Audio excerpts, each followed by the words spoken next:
India is sadly not a safe country for women.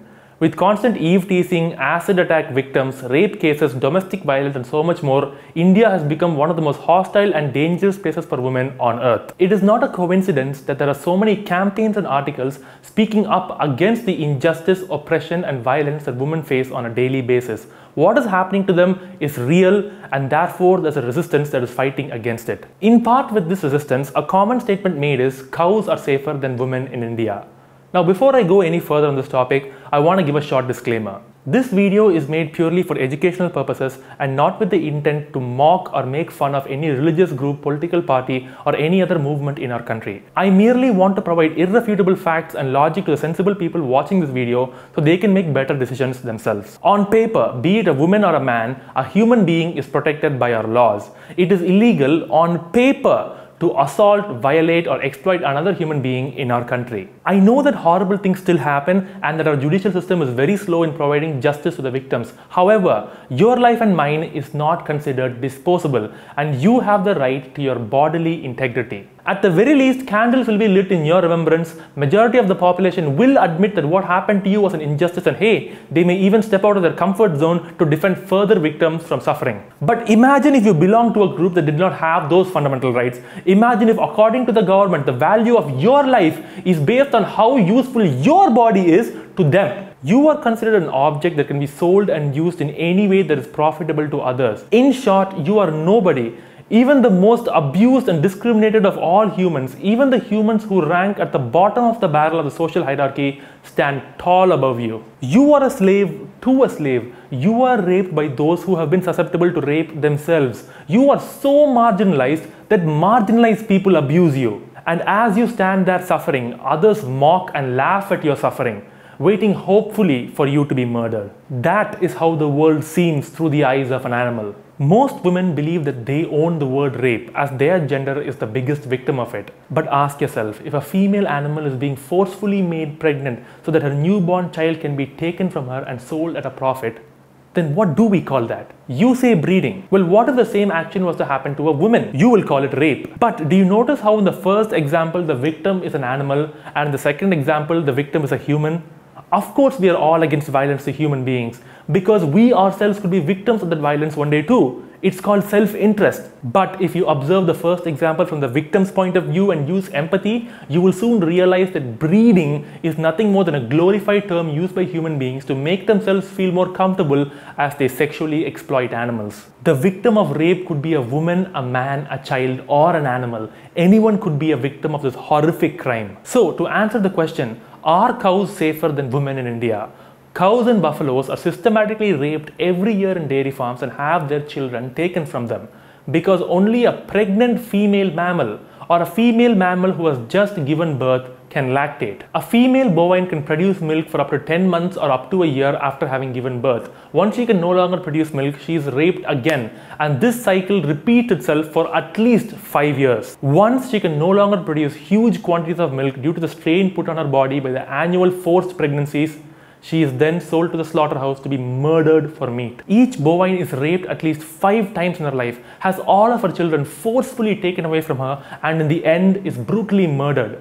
So you tell me, are cows safer than women in India? Now there is a reason why this statement is commonly said. It is not said with malicious intent or to offend others, but rather it is put forth as a powerful statement to bring to light the plight that thousands of women face in our country. We all know that in our country, Hindus consider cows as sacred and call her as their mother. According to them, to hurt a cow or what they say as Gau Hatya is considered to be one of the worst crimes. Some people belonging to the group called Gau Raksha have gone to the extent of physically assaulting or even killing others who are trying to directly harm or butcher cows. Women therefore put forth the question, are our lives not worth fighting for?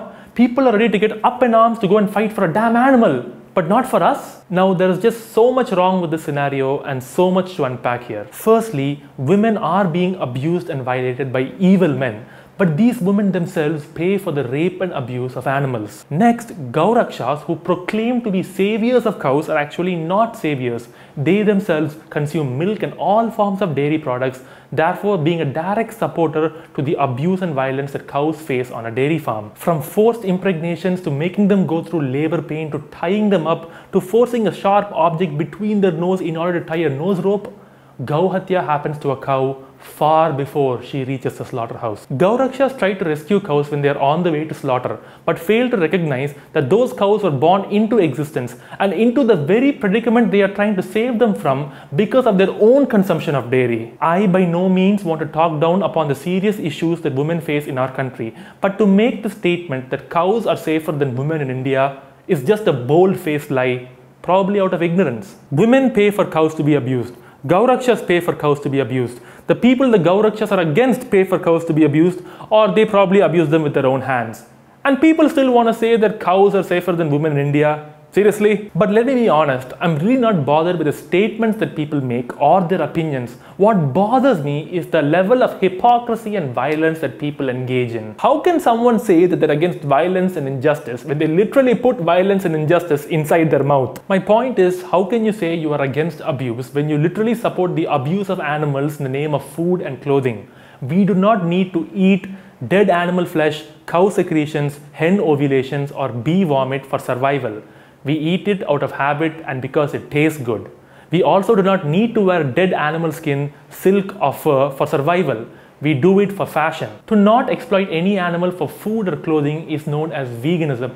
And the point I am trying to get across to you is that if you claim to be against abuse of any kind, irrespective of your religion, race, caste, gender, etc., being vegan becomes a moral obligation for you. If you are a woman who opposes sexism and other injustices that happen to females, does it not make sense to become vegan and also oppose the commodification and exploitation of the female reproductive cycle of all animals in the name of breeding? If you are a Gauraksha, does it not make sense to become vegan and oppose the violence that happens to cows in dairy farms and therefore prevent them from going to the slaughterhouse in the first place? If you are someone from a marginalized community yourself, why would it make sense to treat others the way you yourself would not want to be treated? Listen, I want to conclude by saying this. We as human beings disagree on so many things, be it politics, religion, culture, etc. I do not have a solution to these problems, nor do I have the secret to world peace. But what I do know for sure is that we will never know peace as long as we continue to treat animals and those who are weaker than us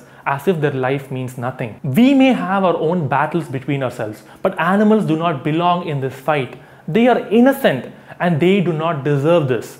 And the only way to truly oppose the injustice and violence happening to them is by us changing our ways and choosing to live vegan. If you are interested to learn more about veganism, please do check my YouTube channel or my Facebook page. I have a bunch of videos detailing about vegan nutrition and how you can get all your nutrients on a plant-based diet. If you do have any doubts regarding veganism and want to have conversations with fellow vegans from India, please do join the Facebook group India Vegan Revolution and ask your queries there. Once again, thank you for watching. Please do live vegan and I'll see you next time.